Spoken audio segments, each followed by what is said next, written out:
అందరికీ నమస్కారం. ఈరోజు కథ ప్రేమ ఎంత మధురం, ఎపిసోడ్ 228, బ్యూటీ విత్ బ్రెయిన్. ఇక స్టోరీకి వెళ్తే, రాజ్ కిరణ్ని ట్రాప్ చేసి అక్షయ్ మీద పగ సాధించాలనుకున్న దాత్రి ఒకరోజు అతనితో గడిపిన తర్వాత, నువ్వు నా కోసం ఏమైనా చేస్తావా అని అడిగింది. అఫ్ కోర్స్ బేబీ, నువ్వు ఆర్డర్ వేయి, నేను చేస్తాను అని అన్నాడు రాజ్ కిరణ్. ఇప్పుడు రాజ్ కిరణ్ కంప్లీట్గా తన కంట్రోల్లో ఉన్నాడని, ఇప్పుడు తను ఏం చెప్పినా చేస్తాడని కాన్ఫిడెన్స్తో, ఏం లేదు రాజ్, నేను అక్షయ్ని మ్యారేజ్ చేసుకోవాలనుకుంటే అతను నన్ను రిజెక్ట్ చేసి నన్ను మోసం చేశాడని నీకు తెలుసు కదా అని అంది.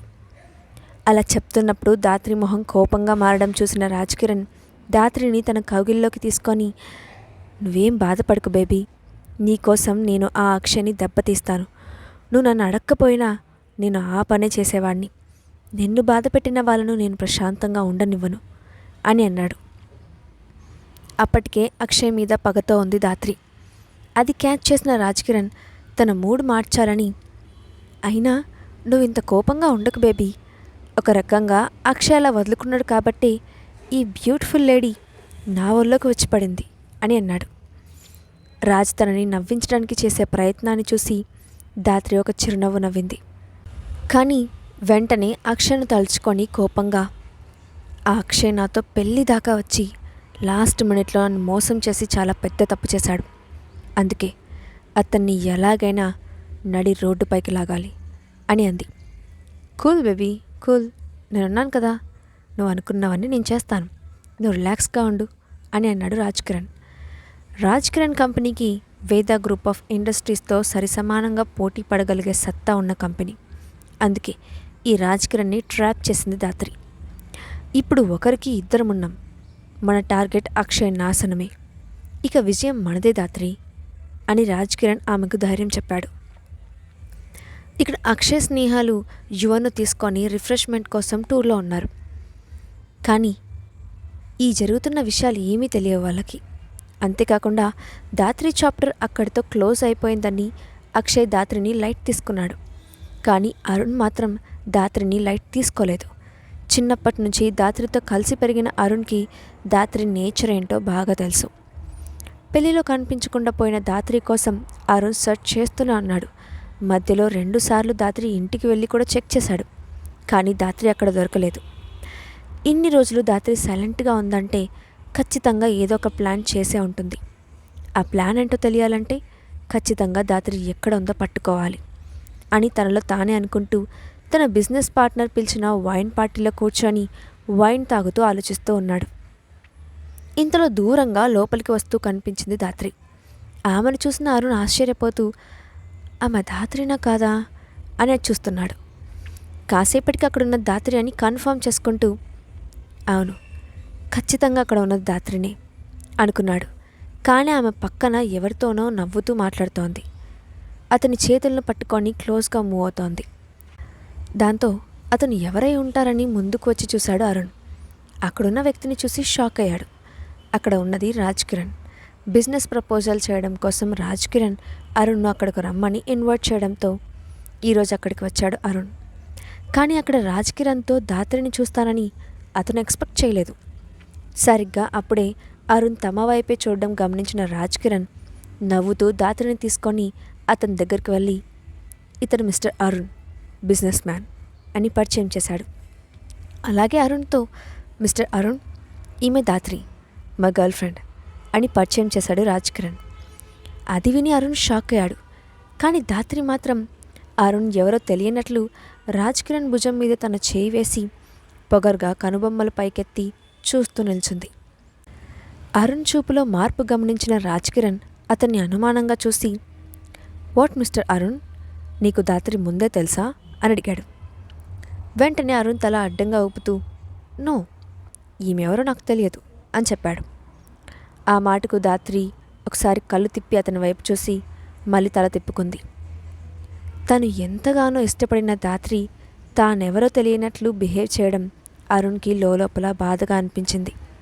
అప్పుడు రాజ్ కిరణ్, ఓకే, మీరు మాట్లాడుతూ ఉండండి, నేను ఇప్పుడే వస్తాను అని చెప్పి ఆ టేబుల్ దగ్గర నుంచి లేచి మిగిలిన గెస్ట్లను పలకరించడానికి వెళ్ళాడు. వెంటనే ధాత్రి కూడా రాజ్ కిరణ్ను అనుసరిస్తూ అతనితో పాటు వెళ్ళిపోయింది. అరుణ్ తన సీట్లో కూల్గా కూర్చొని వైన్ తాగుతూ ధాత్రిని అబ్జర్వ్ చేస్తూ ఉన్నాడు. ఆమె రాజ్ కిరణ్తో జాయిన్ అయ్యిందంటే ఖచ్చితంగా ఏదో ప్లాన్ చేస్తూ ఉందని అనుకున్నాడు. అసలు ధాత్రి ప్లాన్ ఏంటో తెలుసుకోవాలనుకున్న అతను ధాత్రిని కలవాలనుకుంటున్నాడు.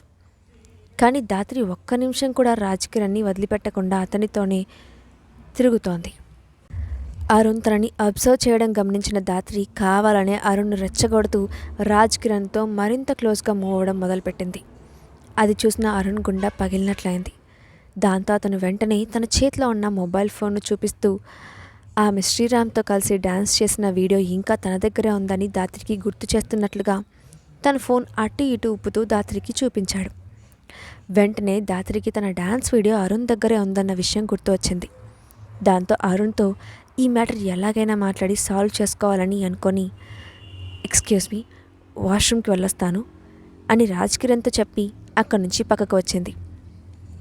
ధాత్రి ఎప్పుడూ ఒంటరిగా దొరుకుతుందా అని వెయిట్ చేస్తూ ఉన్న అరుణ్ ధాత్రి వాష్రూమ్ వైపు వెళ్ళడం చూసి అటుగా వెళ్ళాడు. అక్కడే ఉన్న ధాత్రి అతన్ని చూసి తన కోపాన్ని చికాకుని కంట్రోల్ చేసుకుంటూ, అరుణ్, నువ్వేం చేయాలనుకుంటున్నావు? ఆ వీడియో చూపిస్తే నేను భయపడతాననుకుంటున్నావా? కావాలంటే ఆ వీడియో తీసుకెళ్ళి నువ్వే అక్షయ్కి చూపించు. ఇప్పుడు నువ్వు ఆ వీడియో చూపించినంత మాత్రాన అక్షయ్ నన్ను ఏం చేయలేడు. ఈ వీడియో కోసమైతే నేను అస్సలు భయపడను. నీ ఇష్టం వచ్చినట్లు చేసుకో అని చెప్పింది. అప్పుడు అరుణ్, చూడు ధాత్రి, నాకు తెలిసిన నిజాలన్నీ అక్షయ్తో చెప్తే అక్షయ్ నిన్ను బతకనివ్వడు అని బెదిరించడానికి ప్రయత్నించాడు. కానీ ఎవరి మాటలు లెక్క చేసే పొజిషన్లో లేని ధాత్రి, నీ బెదిరింపులకు నేను భయపడతాననుకుంటున్నావా? వెళ్ళి నీకు ఇష్టమైంది చేసుకో, నాకేం ప్రాబ్లం లేదు అని అంది. అప్పుడు అరుణ్ ఒక్క నిమిషం మౌనంగా ఉండి, నేను ఎప్పుడైనా అక్షయ్కి నీ గురించి వ్యతిరేకంగా చెప్పానా అని అన్నాడు. ధాత్రి ఏం మాట్లాడకుండా అతని వైపు సీరియస్గా చూసింది. అప్పుడు అరుణ్ మళ్ళీ మాట్లాడుతూ, చూడు ధాత్రి, ఇప్పుడు అక్షయ్ స్నేహాలకు పెళ్ళైపోయింది. రేపో మాపో అక్షయ్ బిడ్డకు జన్మనిస్తుంది స్నేహ. ఇటువంటి టైంలో నువ్వు వాళ్ళ మధ్యలోకి వెళ్ళడం నాట్ ఫెయిర్. నువ్వు అనవసరమైన పగ పెంచుకొని నీ జీవితం పాడు చేసుకొని వాళ్ళ జీవితం పాడు చేయకు అని అన్నాడు. ఆ మాట విని ధాత్రి ఎగతాళిగా నవ్వి, అంటే ఇప్పుడు ఆ అక్షయ్ని స్నేహాన్ని వదిలేయాలా? పెళ్లి పేరు చెప్పి నన్ను మోసం చేశాడు అక్షయ్. దానివల్ల నేను ఎన్నో అవమానాలు కష్టాలు పడ్డాను. వాటన్నిటికీ అక్షయ్ సమాధానం చెప్పి తీరాల్సిందే అని అంది. ఇంత చెప్పినా నువ్వు నీ మనసు మార్చుకోవట్లేదు. అవునులే, అంత ఈజీగా మారితే నువ్వు ధాత్రి ఎందుకు అవుతావు? నీకు తెలుసో లేదో, ఆ రాజ్ కిరణ్ నువ్వు అనుకున్నంత మంచివాడేమీ కాదు. అతను ఆ అమ్మాయిలతో ఎక్కువగా తిరుగుతాడు. Cruel mentality. అతని గురించి నాకు బాగా తెలుసు. అతనితో నీ లైఫ్ హ్యాపీగా ఉండదు. నా మాట విని నువ్వు అతనికి దూరంగా ఉండు అని అన్నాడు. నో, నాకిప్పుడు అతనితో చాలా అవసరం ఉంది. ఆ అక్షయ్పై పగ తీర్చుకోవాలంటే నాకు అతను కావాలి. ఈసారి అక్షయ్ని స్నేహాన్ని వదిలిపెట్టే క్వశ్చనే లేదు అని సీరియస్గా చెప్పి, ఈ విషయం చెప్పడానికే నువ్వు వచ్చుంటే ఇంక వెళ్ళొచ్చు అని అంది. అప్పుడు అరుణ్ ఆమెకు నచ్చ చెప్పడానికి ట్రై చేస్తూ, ధాత్రి, నువ్వు ఒక్క విషయం మర్చిపోవద్దు. మన ముగ్గురం చిన్నప్పటి నుంచి ఫ్రెండ్స్. సో ఏదైనా చేసే ముందు కొంచెం ఆలోచించు అని అన్నాడు. ఆ మాటకు ధాత్రి నవ్వి, మరి నేను కూడా నీకు ఫ్రెండ్నే కదా, నువ్వు అక్షయ్కి కాకుండా నాకు సపోర్ట్ చేయగలవా అని సూటిగా అడిగింది. ఆ ప్రశ్నకు అరుణ్ ఏం మాట్లాడకుండా నిలబడిపోయాడు. దాంతో ధాత్రి విరక్తిగా నవ్వి, నువ్వేం చేయలేవు, నాకు తెలుసు.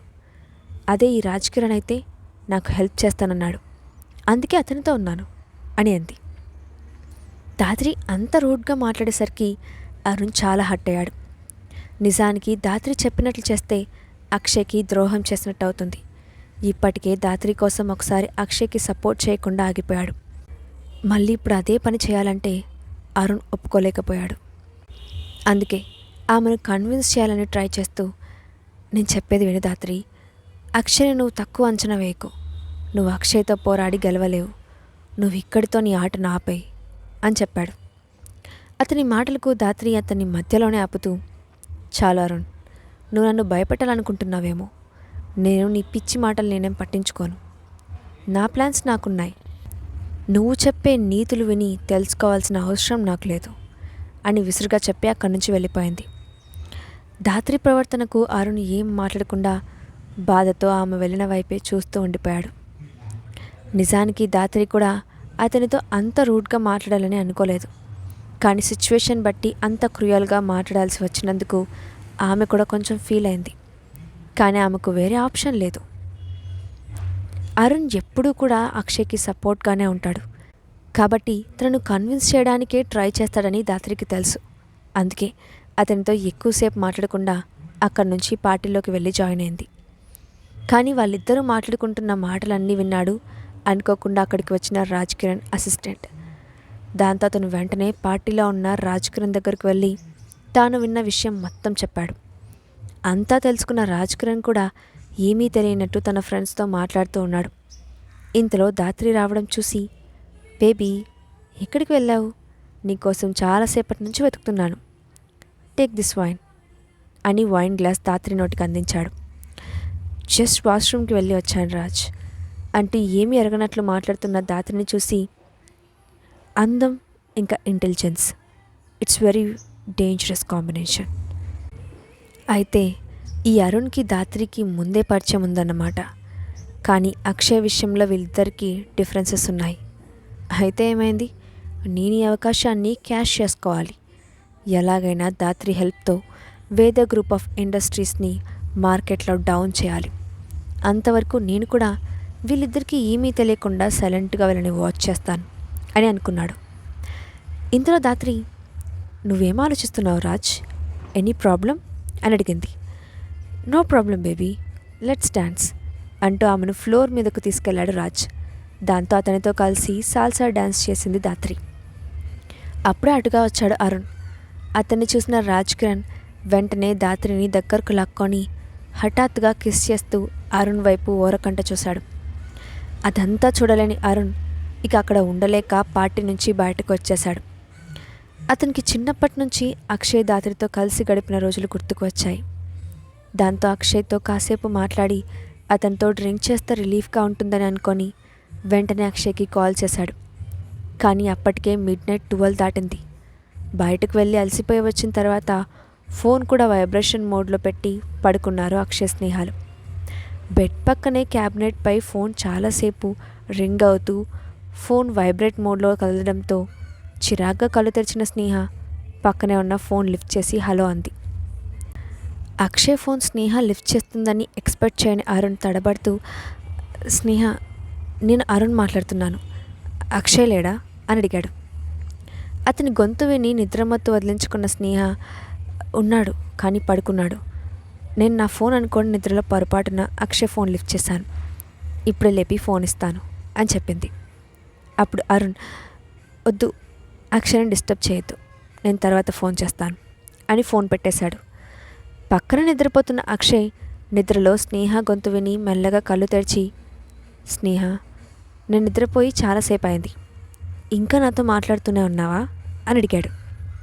స్నేహ నవ్వి, నీతో కాదు, అరుణ్ ఫోన్ చేశాడు, అతనితో మాట్లాడుతున్నాను అని అంది. అరుణా? ఏమంటున్నాడు అని నిద్రమత్తులోనే అడిగాడు అక్షయ్.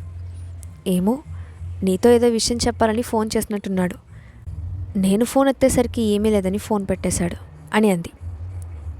అలాగా, సరే అని మళ్ళీ నిద్రలోకి జారుకున్నాడు అక్షయ్. అక్షయ్, అలా పడుకున్నావేంటి? ఇంత మిడ్ నైట్ అరుణ్ ఫోన్ చేశాడంటే ఏదో విషయం ఉండే ఉంటుంది. నేను లిఫ్ట్ చేసేసరికి అతను చెప్పకుండా ఆగిపోయాడేమో అనిపిస్తుంది, ఒకసారి అతనికి రీకాల్ చేయి అని అంది. అప్పుడు అక్షయ్, ఏం అక్కర్లేదు, ఈ టైంలో ఫోన్ చేశాడంటే ఏ వైన్ పార్టీకో తీసుకెళ్ళడానికే ఉంటుంది, అంతకుమించి ఏముండదు, నువ్వేం ఆలోచించుకు, రా పడుకో అని తన కౌగిల్లో స్నేహను పడుకోబెట్టుకున్నాడు. స్నేహ కూడా వెచ్చని అక్షయ్ కౌగిల్లో హాయిగా నిద్రలోకి జారుకుంది. తర్వాత రోజు ఉదయం ధాత్రి లేచేసరికి బయట క్లైమేట్ అంతా చాలా కూల్గా ఉంది. బాల్కనీ కిటికీలోంచి బయటకు చూస్తూ క్లైమేట్ని ఎంజాయ్ చేస్తోంది ధాత్రి. ఇంతలో వెనకాల నుంచి రాజ్ కిరణ్ వచ్చి తనని హక్ చేసుకొని, గుడ్ మార్నింగ్ బేబీ, ఈరోజు నువ్వు ఒక మంచి న్యూస్ వినబోతున్నావు అని చెప్పాడు. ధాత్రి కోసం రాజ్ కిరణ్ ఏం చేశాడు? దానివల్ల రాబోతున్న మార్పులేమిటి? ధాత్రి గురించి తెలుసుకున్న అరుణ్ ఆ విషయాన్ని అక్షయ్కి చెప్పబోతున్నాడా? నెక్స్ట్ పార్ట్లో చూద్దాం. Thanks for watching.